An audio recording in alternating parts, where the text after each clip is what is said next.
Assalamualaikum, kembali lagi dengan catatan Rini. Meremehkan dosa dan berani melakukannya. Dosa-dosa kecil dalam pandangan wanita yang tidak diperdulikannya dan yang dilakukan berulang-ulang kadangkala bisa menyebabkan malapetaka baginya. Alasannya yang pertama adalah melakukan dosa kecil secara terus-menerus akan mengubahnya menjadi dosa besar. Sebab tidak ada dosa kecil yang dilakukan secara terus-menerus dan tidak ada dosa besar bila dihapus dengan istighfar. Dengan demikian, siapa yang melakukan dosa yang menurutnya kecil secara terus-menerus, maka kadangkala bisa menjadi dosa besar di sisi Allah Subhanahu wa Ta'ala.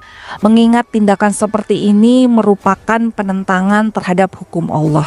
Demikian juga itu menunjukkan minimnya rasa malu pelakunya kepada Allah dan tidak takut kepadanya. Kedua, melakukan dosa kecil secara bertahap akan menyebabkan pelakunya nekat mengerjakan dosa-dosa besar setelah itu. Misalnya, orang yang tidak pernah mengendalikan pandangannya, ia tidak akan selamat dari kemungkinan melakukan zina suatu hari nanti, sebab pandangan itu dapat membangkitkan gairah syahwat. Ketiga, meskipun itu dosa kecil, ia dapat menyebabkan manusia terbiasa melakukan kemaksiatan dan menganggapnya sebagai kewajaran serta tidak bisa menghindarinya. Akibatnya perlawanannya menjadi lemah dan dia tidak mampu lagi untuk menanggulangi godaan. Karena ketiga alasan di atas dan alasan lainnya, maka Nabi Shallallahu Alaihi Wasallam memperingatkan umatnya agar mewaspadai dosa-dosa kecil. Imam Ahmad bersabda, "Jauhilah oleh kalian meremehkan dosa kecil. Sesungguhnya perumpamaan dosa kecil itu seperti kaum yang singgah di tengah lembah.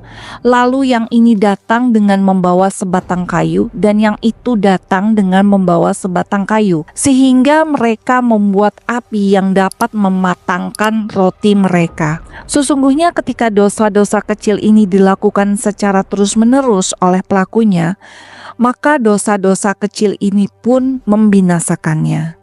Disebutkan dalam riwayat Bukhari, "Sesungguhnya kalian benar-benar mengetahui perbuatan-perbuatan yang menurut pandangan kalian lebih kecil dari rambut, namun pada masa Nabi kami benar-benar menganggapnya termasuk dosa yang bisa membinasakannya." Dosa kecil itu bila dilakukan secara terus-menerus akan berubah menjadi dosa besar. Asad bin Musa meriwayatkan dari Abu Ayyub Al-Ansori, ia mengatakan seseorang mengerjakan amal kebaikan lalu merasa yakin dengan amalannya itu dan melupakan dosa-dosa kecil, sehingga dia akan menghadap